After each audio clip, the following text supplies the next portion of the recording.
Yes, you can relax. Believe me, Master is extremely knowledgeable.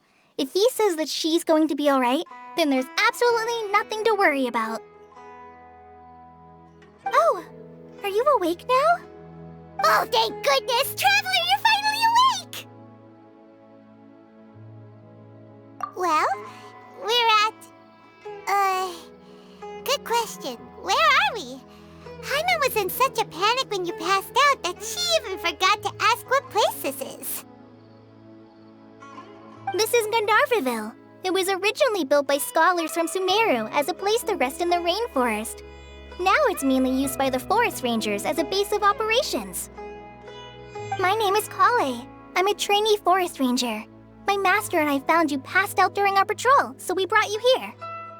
Oh, no things are necessary. I didn't do anything, really. By the way, how are you feeling now? Any discomfort? Oh, that's Master's herbal medicine you're tasting. He gave you some while you were unconscious. Before I forget, Master mentioned you should take more medicine once you wake up.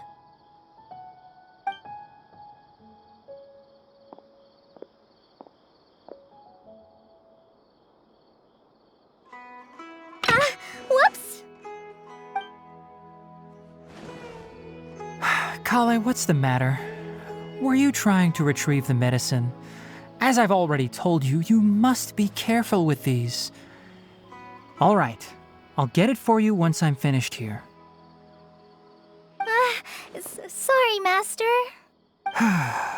Now, the guide to Avidya Forest's edible fungi is clearly posted on our bulletin board.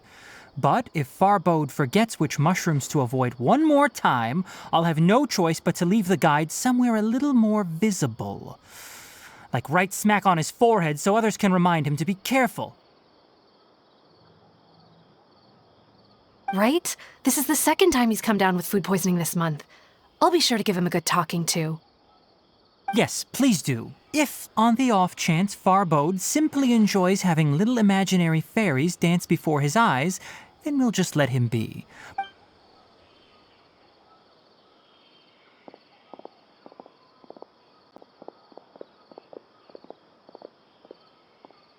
So, how are you doing? Feeling better? Oh, this is my master, Forest Watcher Tainari. He is chief officer over all the rangers here in Gandharvaville. I already informed Paimon about the reason you fell unconscious earlier. But now that you're awake, let me explain it. It is common practice for Sumeru scholars of certain darshans to dedicate themselves to training and meditation in isolated areas, particularly the nearby forests. While meditating, they use a certain incense known as spirit borneol to help calm their minds as they enter a state of deep rumination. In hopes of asking directions, you two followed a scholar named Hypatia into her cave. The incense you smelled inside was the spirit borneol I just mentioned. That incense typically has no effect on most people, but for a very select few, it can have profound effects on one's cognition. Very good. Now, answer me this. Did you feel anything after passing out? Say, any out-of-body experiences? Or did you see anything while unconscious?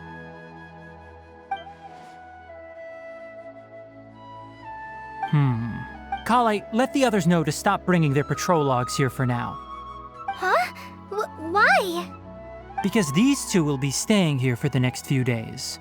They can have my room and I'll bunk with Amir. Now get a move on and be sure to do as I've said. Yes, Master Tainari.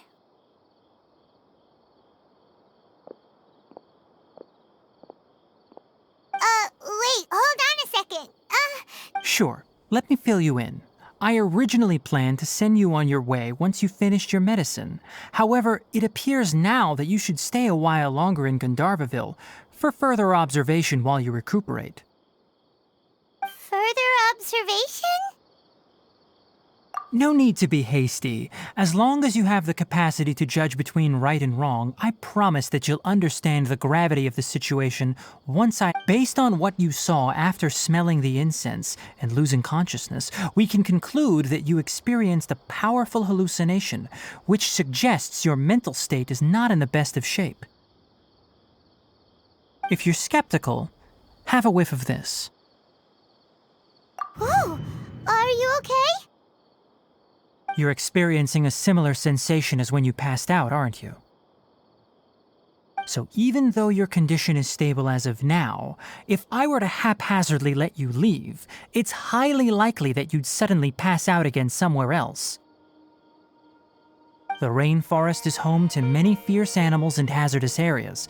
If something were to happen to you again, I'm afraid you might not be so lucky.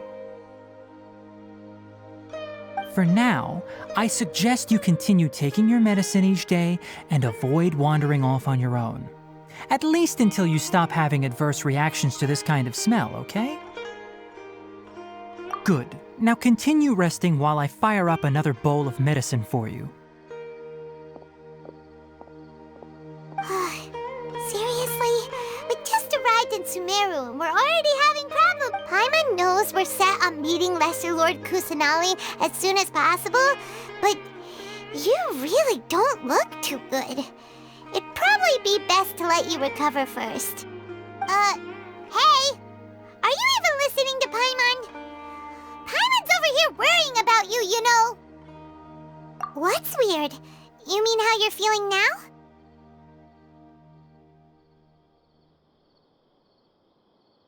You mean the vision of tree roots and red skies you saw? But if those weren't hallucinations, what could they be?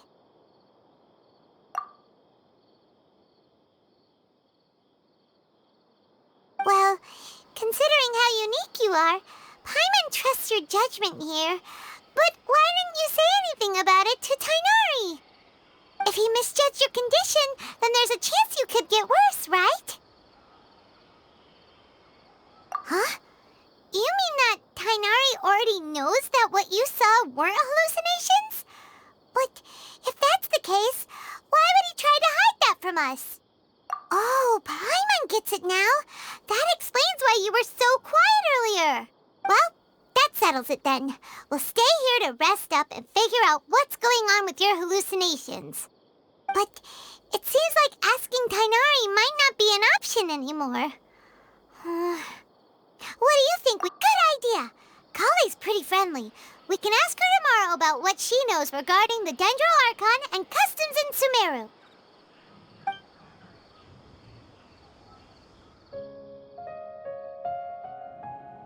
Rise